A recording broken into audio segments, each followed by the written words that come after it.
మొన్న సభలో నేను ప్రస్తావించిన కొన్ని విషయాలు అపార్థాలకు దారితీసిందనే అభిప్రాయం కలిగింది.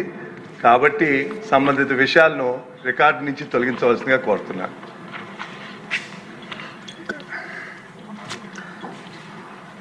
తప్పకుండా మీ అభ్యర్థనని స్పీకర్ గారికి విన్నవించి తదుపరి చర్యలు తీసుకుంటాం. సీఎం గారు మిమ్మల్ని కలవట్లేదు,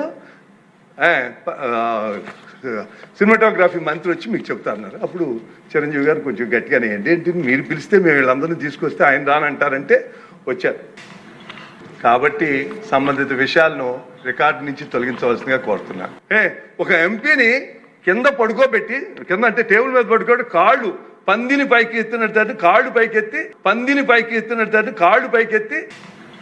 కాబట్టి సంబంధిత విషయాలను రికార్డు నుంచి తొలగించవలసిందిగా కోరుతున్నాను. మీ అభ్యర్థనని స్పీకర్ గారికి విన్నవించి తదుపరి చర్యలు తీసుకుంటాం. సముచితమైన నిర్ణయమే. మీ అభిప్రాయాన్ని తప్పకుండా గౌరవిస్తామని చెప్పి సభకి తెలియజేస్తాను. ధన్యవాదాలు. కానీ ఇప్పటి వరకు బాలకృష్ణ నుండి అయితే అటువంటి స్పందన ఎటువంటిది రాలేదు. గట్టిగా ఎవరు అడగలేదు అక్కడ.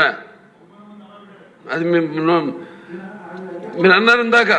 ఇప్పటికీ చంద్రబాబు కూడా కనీసం ఆ వ్యాఖ్యల్ని ఖండించలేదు. కనీసం జనసేన నుండి డిప్యూటీ సీఎం కూడా పవన్ కళ్యాణ్ కూడా చిరంజీవికి జరిగినటువంటి అవమానం పైన కూడా బాలకృష్ణ అవమానకరంగా వ్యాఖ్యానించిన దాని పట్ల కానీ అటు నాగబాబు కానీ వీళ్ళు కూడా ఎవరు. సో అధికార కూటమి పార్టీల నుండి బాలకృష్ణ వ్యాఖ్యలకు సంబంధించి ఎటువంటి స్పందన రాలేదు. ఆ వ్యాఖ్యలను ఖండించలేదు. బాలకృష్ణ కూడా వెనక్కి తీసుకోవాలని ఎవరు కూడా డిమాండ్ చేయలేదు.